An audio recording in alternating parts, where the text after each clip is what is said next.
great to have the Prime Minister here. We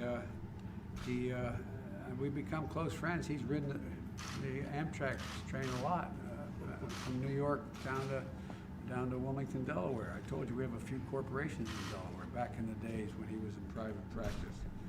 And but he heads and leads the most diverse government in Israeli history. And we've got a big agenda today, starting with COVID, which we've been talking about, and 19 in both our successful vaccination programs. And we've talked a little bit. We're going to continue to talk about the issue of booster shots.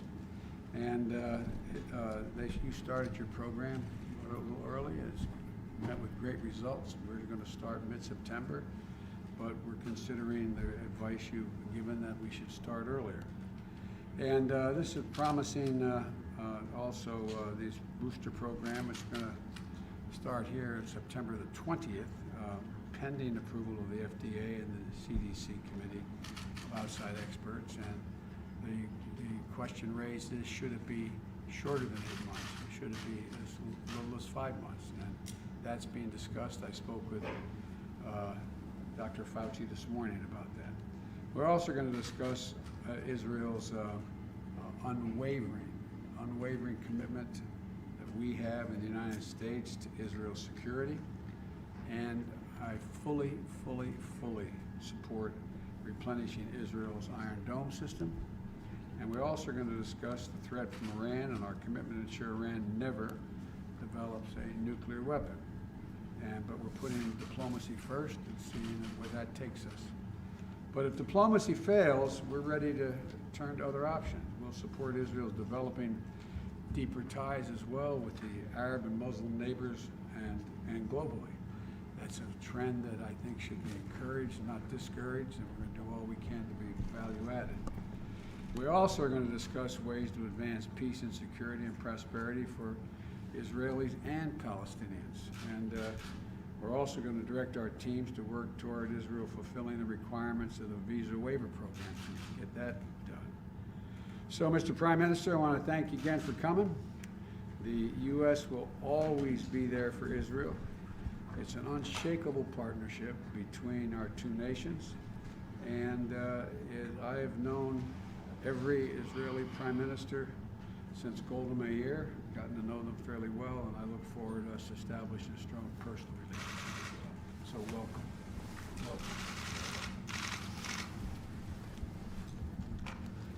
Thank you, Mr. President. First of all, on behalf of the Israeli people, I want to extend our condolences and deep sadness for the loss of American lives in Kabul.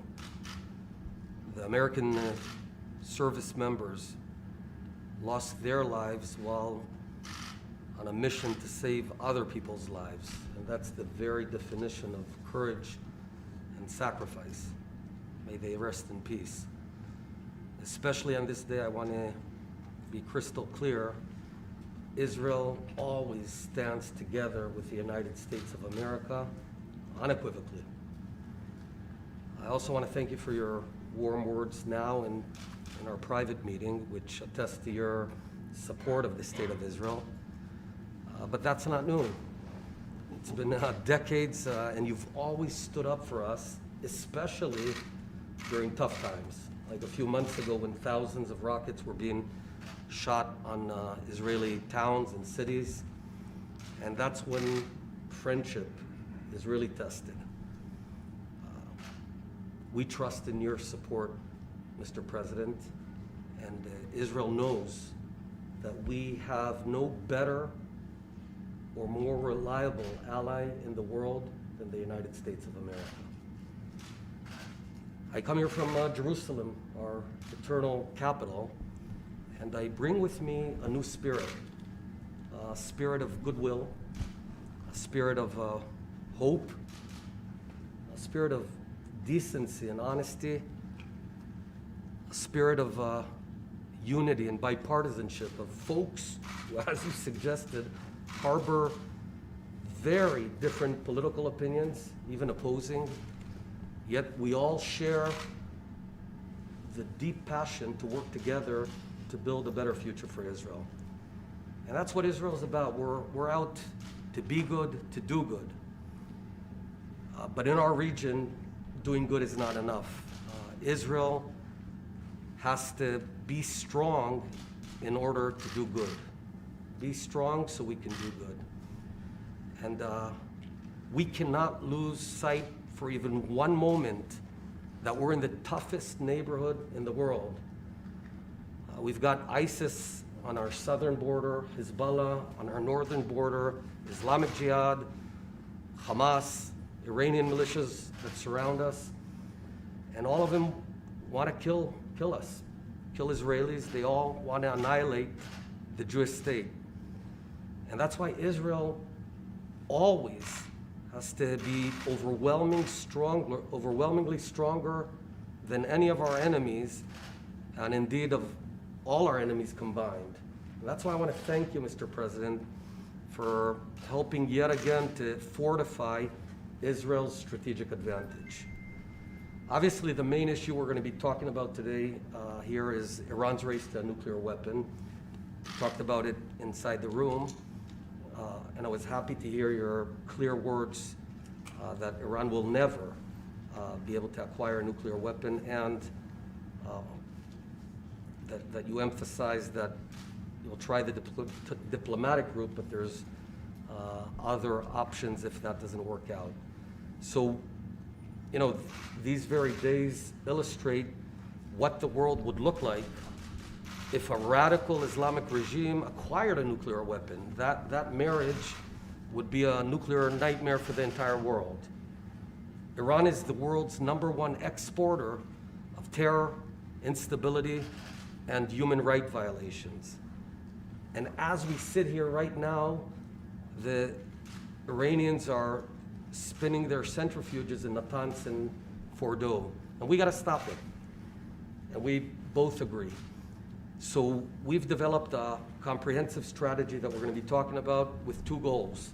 The first goal is to stop Iran on its regional aggression and start rolling him back into the box. And the second is to permanently keep Iran away from ever being able to break out a nuclear weapon. As I told you, Mr. President, Israel never had and never will ask America to send troops to defend ourselves. That's our job. We will never outsource our security. It's our responsibility to take care of our fate. But we do thank you for the tools and the back you've been giving us and you're giving us. As I said, we're also going to be talking about COVID and the Delta variant, which is wreaking havoc across the world. You were the first to call the pandemic of the unvaccinated, and that could not be more true. Just about a month ago, I took a very tough decision, a policy decision, that Israel would pioneer the booster shot, the 3rd shot. I can report to you, Mr. President, to everyone that we've reached almost 3 million Israelis that have received the booster shot. And the bottom line is it's safe and it works. The good news, finally, is that the tide is turning in Israel. And one last word, Mr. President, I'll take this off for this part if I may. You're a man of faith, as am I. In synagogues across the world, we read a biblical portion beyond the Parsha. It's called the Haftarah. And tomorrow we're going to be reading words of the prophet Isaiah, Yeshayahu. In Hebrew, the words are, Se'i saviv enaich ure'i, kulam nikbetzu uva'u lach, banaich merachok yavou, uvnotaich al tzad te'amanna. What this means, I can say anything now, right? What this means is the sons and daughters of the Jewish people are going to come back to our land, are going to nurse our ancient land and rebuild it. And this ancient Jewish prophecy is today's Israel reality.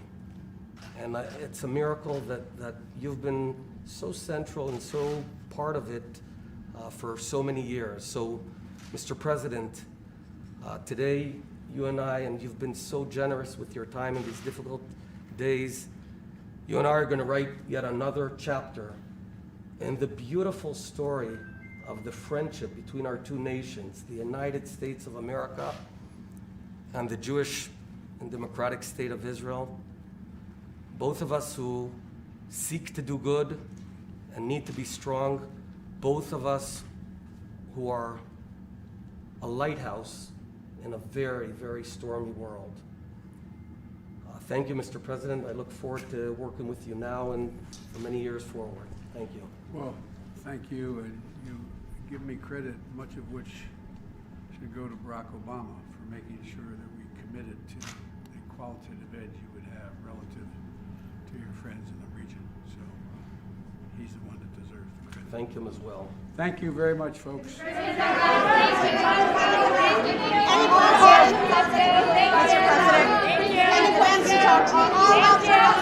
Any plans to talk to the families?